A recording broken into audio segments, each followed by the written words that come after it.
नमस्कार प्रिय साथियों। दोस्तों, श्री राम जी के द्वारा रावण के विनाश के बाद उसकी बहन शूर्पणखा का क्या हुआ? शूर्पणखा के साथ किसने किया क्रूरता से बलात्कार किया था? आखिर शूर्पणखा कहाँ चली गई थी और किसके साथ सोई थी? आज के इस वीडियो में आपको बताएंगे शूर्पणखा के वो काली राज जो शायद कुछ लोग ही जानते होंगे। मित्रों, जैसा कि हम सभी जानते हैं, रावण की मृत्यु के बाद राजकुमार विभीषण राजा बन गया और लंका में नया राजा विभीषण राजकाज करते हुए प्रजा का पूरा ख्याल रखने लगे। किंतु रावण की बहन शूर्पणखा अयोध्या के राजा श्री राम तथा अपने सौतेले भाई लंकापति विभीषण से बदला लेना चाहती थी। इसलिए उसने लंका को छोड़ दिया और दैत्य गुरु शुक्राचार्य की खोज में निकल पड़ी। महाराज शुक्राचार्य का आश्रम समुद्र के उस पार भारत में दंडकारण्य के किष्किंधा के विशाल जंगल में था। उसी जंगल में खरदूषण नामक राक्षस, जो रावण के ममेरे भाई थे, वह दंडकारण्य में एक अधिपति राजा थे। एक समय शुक्राचार्य जी विद्यार्थियों को विद्या प्रदान कर रहे थे। तभी शूर्पणखा उनके पास जाकर अपनी राक्षस जाति की उन्नति और अयोध्यापति श्री राम से बदला लेने के लिए कहती है। इस बदले के लिए वह कुछ भी करने को तैयार थी। तब महाराज शुक्राचार्य जी ने कहा, यहाँ का राजा सुग्रीव, लंका का राजा विभीषण और समस्त भारत के सभी राजा अयोध्या के राजा श्री राम के अधीन हैं। सभी उनके परम भक्त हैं। उनके विरुद्ध यहाँ पर न तो कोई युद्ध कर सकता है और न ही कोई षड्यंत्र। इसलिए देवी शूर्पणखा, हम पूर्व दिशा में समुद्र के उस पार जाएंगे जहाँ अभी तक आर्यों की सभ्यता का पूर्ण विकास नहीं हुआ है। वहाँ के लोग अभी भी कबीलों में रहते हैं, जहाँ हम कच्चा मांस खा सकते हैं। हम लोग उधर चलकर भगवान आशुतोष की आराधना कर सकते हैं। देवी शूर्पणखा के साथ महाराज शुक्राचार्य आपने मंत्र शक्ति से समुद्र पार करके पूर्व आर्य यानी के सऊदी अरब देश पहुँचते हैं, जहाँ के सभी लोग कबीलों में रहते थे और पशुओं की तरह जंगलों में कच्चा मांस, फल, कंदमूल आदि खाते थे, जिसके कारण सभी लोग आपस में मार काट किया करते थे, जिसके सिर्फ दो कारण होते थे। पहले खाना, अर्थात लोग शिकार से अपना पेट भरते थे, और दूसरा बात यह है कि स्त्री किसी की पत्नी नहीं बल्कि ताकतवर पुरुष ही उससे संभोग करता था। पूर्व आर्य कबीले की सभी स्त्रियों में पहले सरदार की स्त्री से संभोग करते थे। उसके बाद जब सरदार किसी दूसरी स्त्री को अपना लेता था तो पहले स्त्री फिर किसी अन्य पुरुष के साथ रहती थी। महाराज शुक्राचार्य की प्रतिज्ञा के बारे में तो सभी जानते हैं। वह सदैव अंधेरे अर्थात पाप और बुरे कर्म को बढ़ावा देने वाले पापी थे। वह सदैव पापियों के मददगार रहे हैं। फिर शूर्पणखा तो उनके प्रिय शिष्य रावण की छोटी बहन थी, तो भला शुक्राचार्य उसकी बात क्यों नहीं मानते? शूर्पणखा की नाक लक्ष्मण के द्वारा काट दी गई थी, इसलिए वह हमेशा अपना मुंह ढककर रखती थी।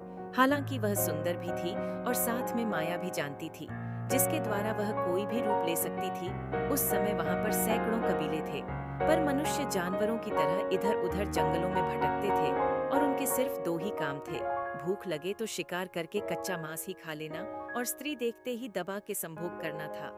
शूर्पणखा के साथ शुक्राचार्य जी ने भगवान शिव के प्रतिरूप अर्थात शिवलिंग की स्थापना करके शिव आराधना शुरू कर दिया।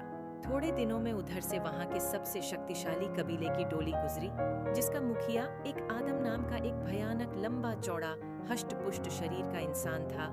वो व्यक्ति शेर, बाघ, हाथी, घोड़े आदि किसी भी जीव से ज्यादा शक्तिशाली लग रहा था। सारे कबीले उसके अधीन था। उन सब में एक ही कमी थी कि वे सब पशुओं की तरह नंगा रहते थे और किसी भी स्त्री को देखकर मोहित हो जाते थे और उनसे संभोग करते थे। उस लंबे चौड़ी और मजबूत इंसान ने देखा कि एक बूढ़ा व्यक्ति हवन कर रहा है और उसके सामने एक स्त्री जिसने मुख पर कपड़ा ढका है वह भी हवन कर रही है।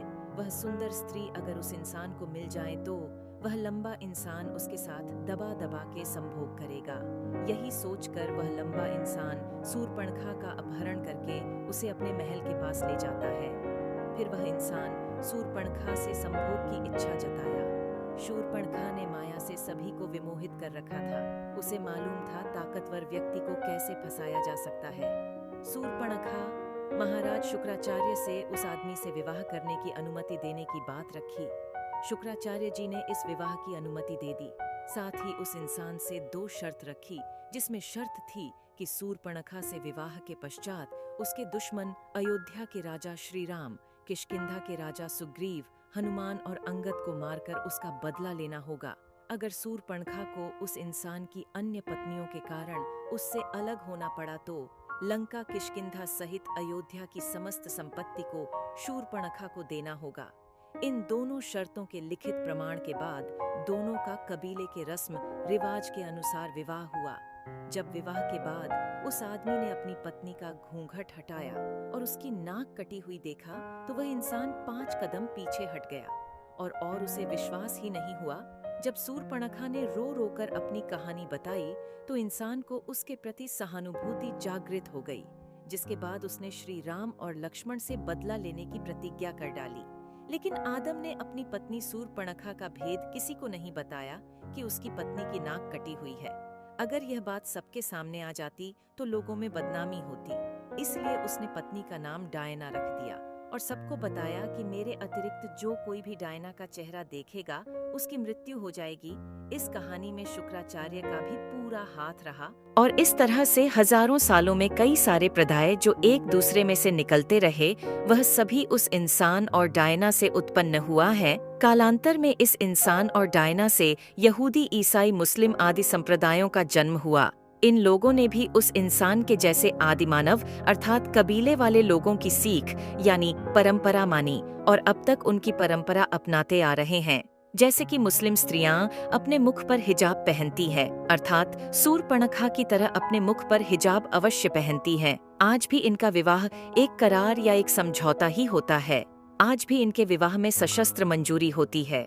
स्त्री को दी जाने वाली रकम का जिक्र करते हुए रजामंदी ली जाती है। अगर किसी कारण विवाह विच्छेद होता है तो निकाह की रकम पुरुष स्त्री को अदा करता है। तो इस तरह सूर्पणखा रावण की मृत्यु के बाद अरब देशों में चली गई थी। डैनम नामक व्यक्ति जो कई कबीलों का सरदार था, सूर्पणखा उसके साथ संबंध बनाने को राजी हुई थी, लेकिन सरदार को पता चला कि सूर्पणखा का नाक कटा है। तब सूर्पणखा नाक छुपाने के लिए हिसाब डालने की परंपरा शुरू की थी। अगर ध्यान दें तो यह सारी बातें केवल एक ही तरफ इशारा करती है कि शायद मुसलमानों का सूर्पणखा के वंशज होने वाली यह बात हकीकत हो सकती है और सारे मुसलमान इस बात से डरते हैं कि अगर कोई हिंदू गलती से भी मक्का मदीना के अंदर चला गया और उसने इस शिवलिंग पर गंगा जल छिड़क दिया तो इस दुनिया से पूरी राक्षस जाति का अंत हो जाएगा। मित्रों, ये लोग कोई और नहीं बल्कि सूर्पणखा के ही वंशज हैं। भले ही यह सारी बातें आपको हैरान कर रही हों, लेकिन यह सच भी हो सकती है, क्योंकि इस दुनिया का सबसे पहला धर्म सनातन धर्म ही है। यानी कि इस दुनिया में मौजूद हर एक व्यक्ति सनातन धर्म से ताल्लुक रखता है। प्रिय साथियों, ठीक ऐसा ही प्राचीन समय में भी हुआ करता था, जब कुछ लोग मिलकर अपनी अलग अलग नियमों और परंपराओं को बनाया करते थे। ऐसे ही धीरे धीरे करके यही चीजें जातियों में बदलती चली गईं, जिससे आगे चलकर अनेकों धर्म की उत्पत्ति हुई। लेकिन साथियों, इस्लाम धर्म की उत्पत्ति की हकीकत पर हिंदू धर्म के लोगों द्वारा आज भी कई सवाल उठाए जाते हैं कि आखिर उन्हें मक्का मदीना के अंदर क्यों नहीं जाने दिया जाता। वैसे दोस्तों, कमेंट करके बताइए आपको क्या लगता है मक्का मदीना के बारे में। कही जाने वाली ये सारी बातें क्या सच हो सकती है या ये कहानी सिर्फ एक कल्पना मात्र ही है। साथियों, वीडियो अच्छा लगा हो तो हमारे YouTube channel spiritual with cool Krishna को सब्सक्राइब करें और वीडियो को लाइक और शेयर करें। दोस्तों, अगर आप श्री कृष्ण के सच्चे भक्त हैं तो कमेंट में जय श्री राम लिखें।